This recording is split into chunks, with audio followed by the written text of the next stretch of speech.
March 28, Odax Boso-Boso 200 simulation. Sana matapos. Usahan natin sa Luzon.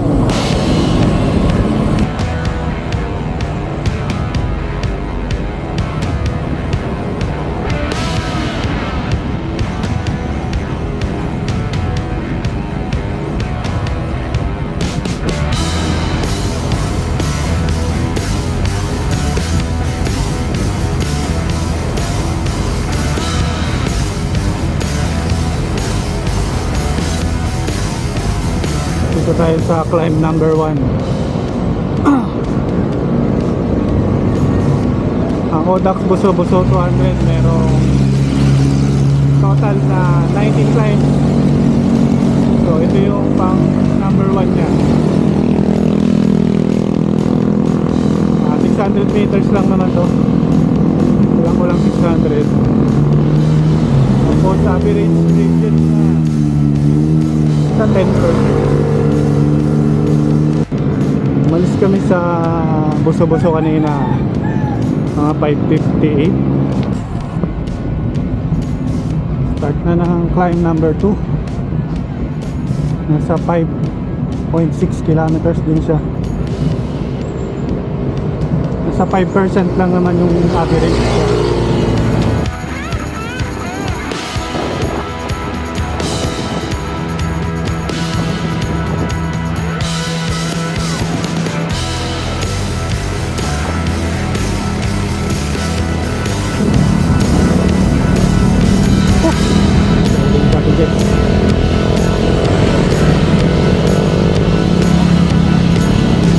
Tapos na ito magkatarit ng ahon.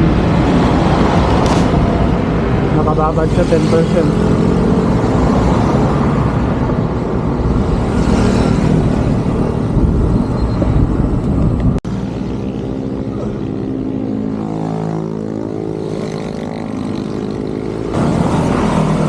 So dito umpisa ng 10%. Hanggang Bixi na to.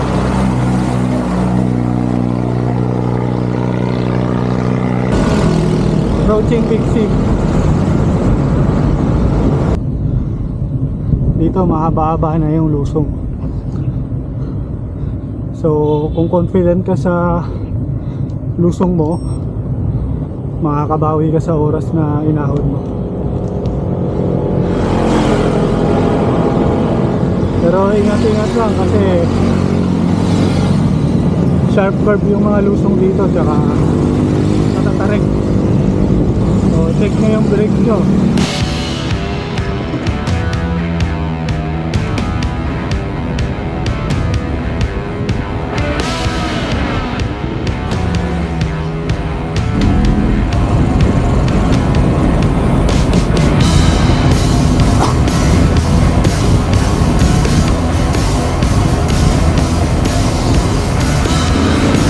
Dito na rin ang climb number 3. Meron siyang haba na 5 kilometers. Average gradient 4%.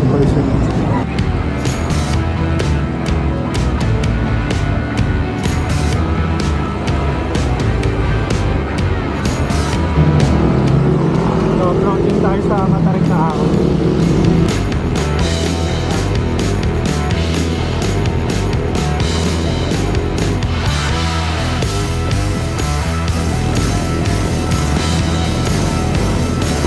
Lusong na after climb number 3.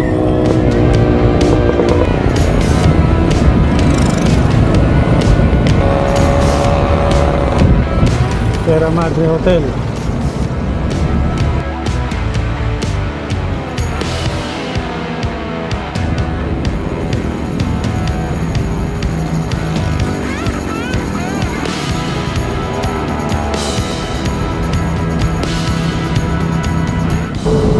Yun, dito matatapos yung lusong mo sa Sampaloc intersection.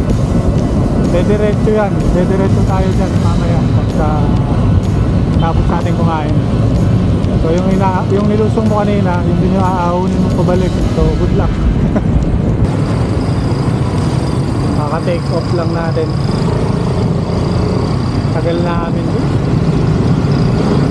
matagal yung serving ng pagkain. Elapsed time 2 hours 9 minutes 30 kilometers. Oras natin 8:06 AM.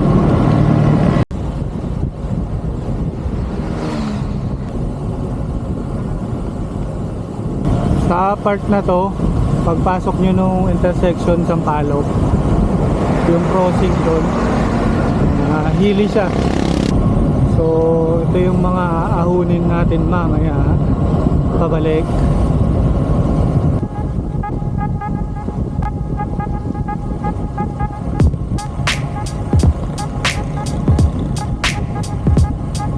Nag-notify na yung climb number 4. 1.5 kilometers lang, nasa 4% ang average.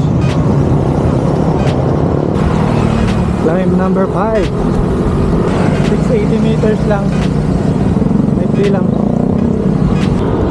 pacing lang naman tayo. Kainan? Pagkain natin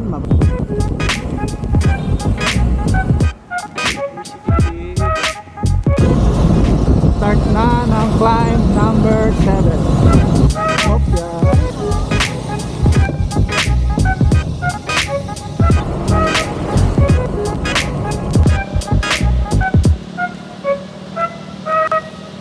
Oras natin 8:56 AM, 49.38 kilometers. Isa na ng climb number 8. Ito medyo mahaba-haba itong climb na to mga kaibigan. 9.5 kilometers.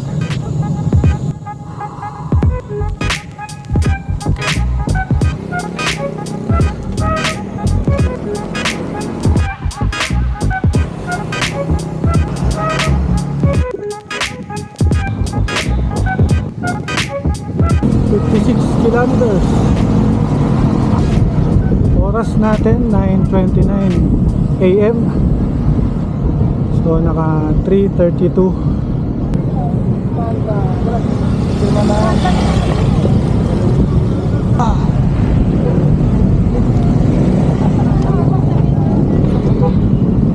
Bike.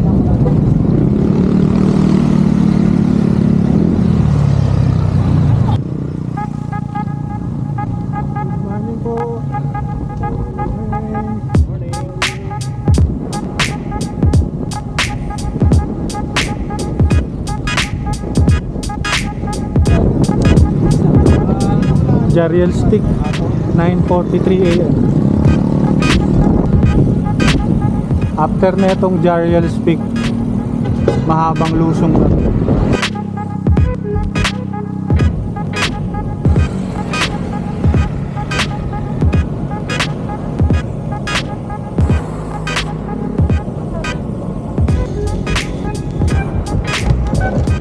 Climb number 9.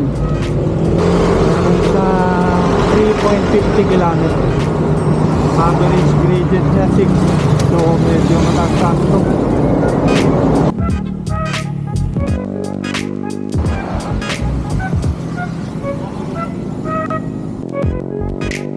Mamaya.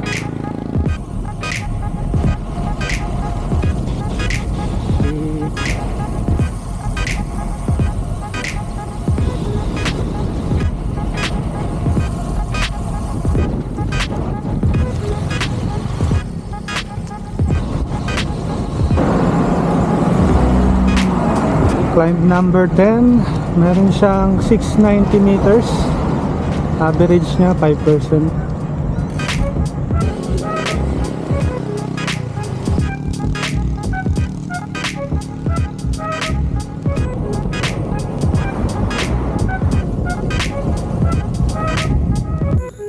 Nasa 77 kilometers na tayo. 77 kilometers, tapos 10:40 AM.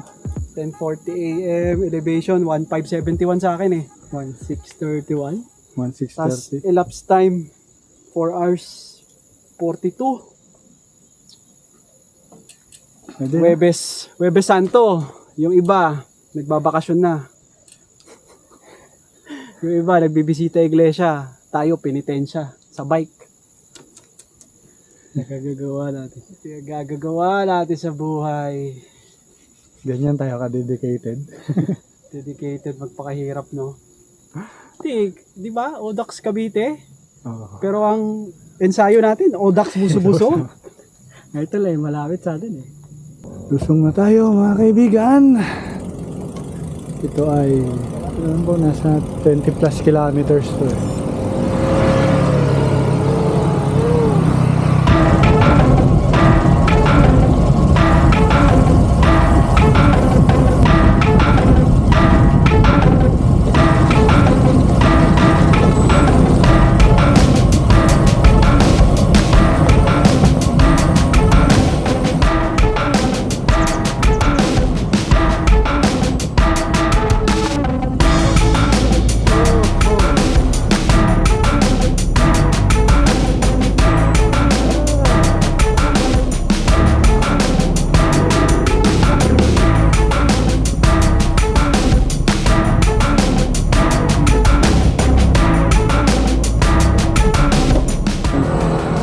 .6 kilometers. Ang ating oras ay 11:25 AM.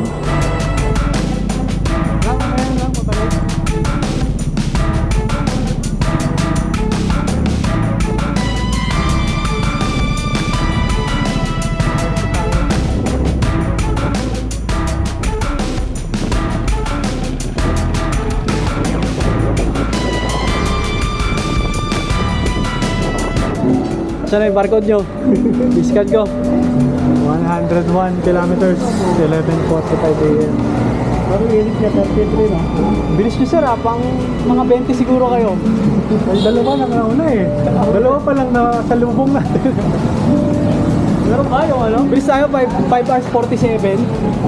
Within 6 hours yung 100 kilometers, tapos 17 meters elevation gain. Meron pa tayo ano? Ilang left pa? 2172. 2-1 pa Yung mga ano natin. na 100 kilometers. So, kaya yun. Sulit na sulit kung 13 hours. Sulit nga, buzzer beater, tapos kakain pa tayo ng lunch ngayon. Kain tayo, meron dyan, dami dyan, calendar yun. Kain muna tayo. Magkainan din dun sa harap lang ng U-turn. 101 kilometers. 12:14 PM. Ang haling tapat.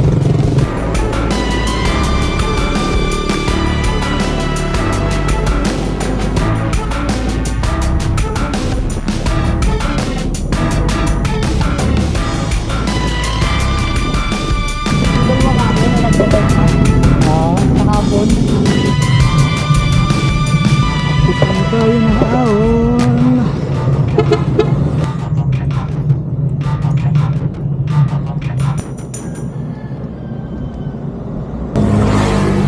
Duda ako sa oras namin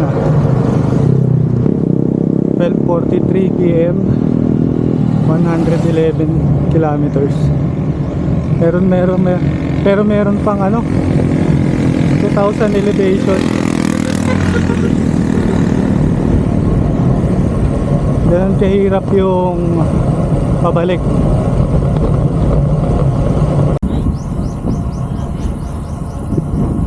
Nag-appear na yung climb number 12. Tingin ko ito yung pinakamahirap sa lahat. 18 kilometers. May iba't ibang kulay. May dark red, orange, maroon yata yun, hindi dark red. Ito din yung pangit sa Marilaki. Pag maulan talaga, maulan. Pagka mainit, sobrang init. Ngayon po ay 40 degrees Celsius. Maahon tayo mga kaibigan. Ano bang pinaggagawa natin sa buhay?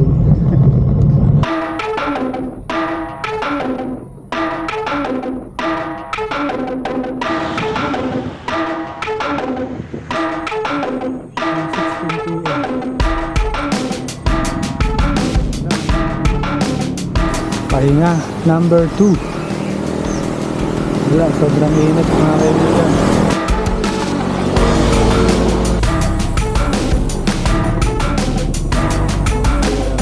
Sa 120 kilometer mark.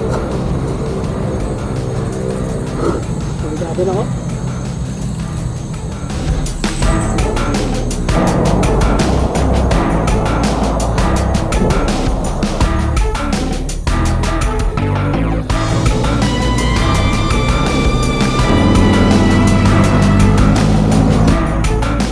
Pick up, tumirik ko. Abot pa tayo? Abot yan. Basta by 3:30 dapat nakapag-jarriers tayo. Para 60 kilometers, 4 hours. 123 kilometers na tayo. 156. Ito na yung Matarik mga kaibigan.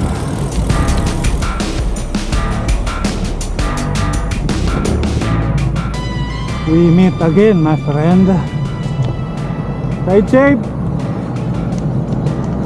Ito na yung 18% na tinukuran namin ng 3 beses yata nung huling ano namin, Batman Loop. Ito yung mga kaibigan, yung Matarik na ahon dito sa 124 kilometer mark. Mahaba to. Kulay itim sa Garmin eh. Oh, maroon or magenta. Mahaba-haba. So pag-practicean nyo to. Ahon na to. 34 na ako ngayon.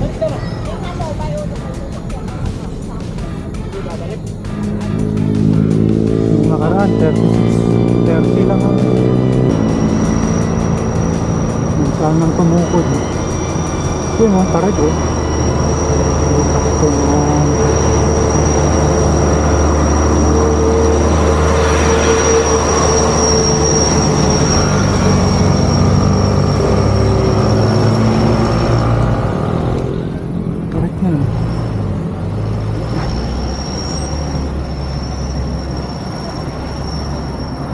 yung van tumukod na naman.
Walang tukod mga kaibigan. Oh, 16%. Max 18. Walang tukod boy.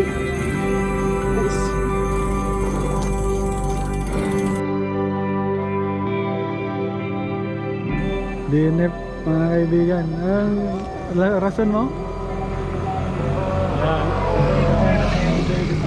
After 125 kilometers, DNF na ang isang membro ng Team Padayon. Pinatikim lang ng ano, 16%. 16% na 1K.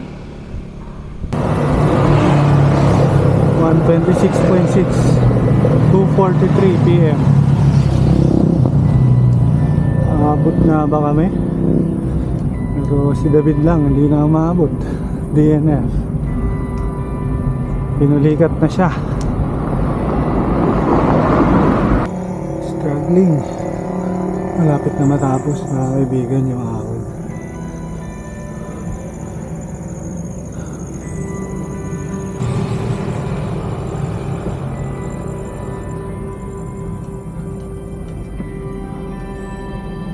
Malapit na, kaibigan. Okay.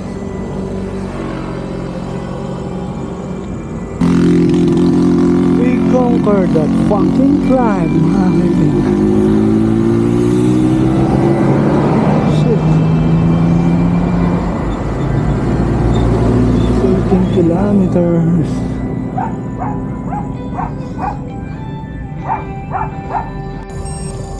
Climb number 13, mga kaibigan. Meron siyang 341 kilometers. 3% ng average.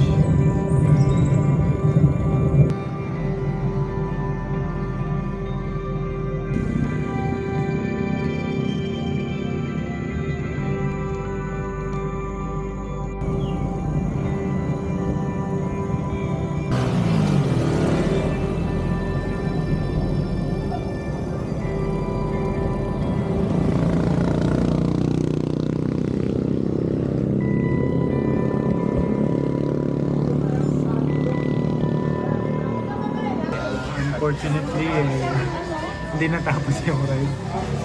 Si Kuya sa Victory Peak lang. Ako hanggang Jariel. Si David nag-DNF dahil pinupulikat na. Ang nangyayari kasi, bago pa yung steep na climb pa Victory Peak, yung nakababad na 16% for around 600 or 800 meters. Ito si David, pupulikatin na, kaya pahinto-hinto na kami. So natagalan kami. Eh, nag-decide siya na mag-DNF na. So naghintay kami ng mga dumadaan na pick-up, na van. Yung basta kasya yung isang bike at isang pasahero pa. Pero bago yung Victory Peak, eto, tumukod na naman. Ang tagal ko siya hinintay sa Victory Peak, siguro mga 10 to 15 minutes. Wala pa rin. So nag-decide ako na ako na lang papara ng bakanting sasakyan. And luckily, nakapagpara ako ng isa. Walang laman. So kasyang-kasya siya doon if ever. So ang nangyari, pinara ko na, tapos binalikan ko siya kung saan ko siya iniwan. Wala siya. Wala siya doon, kaya nag-alala ako. Sabi ko, wala kung anong nangyari doon, baka na-aksidente o kung ano. Kung wala siya, hindi bumalik ako ng Victory Peak. Tapos, sumakay na ako doon sa van na pinara ko. Tapos, dumiretso na ako Jarilas Peak, tapos nandun si Chan. Sumakay na kami ng van pabalik dito sa Boso-Boso. Okay naman yung oras. Feeling namin pasok naman eh. Kasi maano pa yung allowance namin. Matagal pa yung allowance namin na oras. Mga ilang oras pa? 3.5 3.5 hours pa, no? 3.5 hours sa 16 kilometers. So feeling ko kaya naman. Nagkatamaran lang. Katamaran lang. Na tapusin kasi yung isa nag-DNF na. O, bakit ka ba nag-decide kasi mag-DNF? Pulikat na eh. Yung mga lalo na sa mga steep climbs, ano mo talaga yung muscle mo. Nagka-cramps na kaya. I decided na ano na, DNF.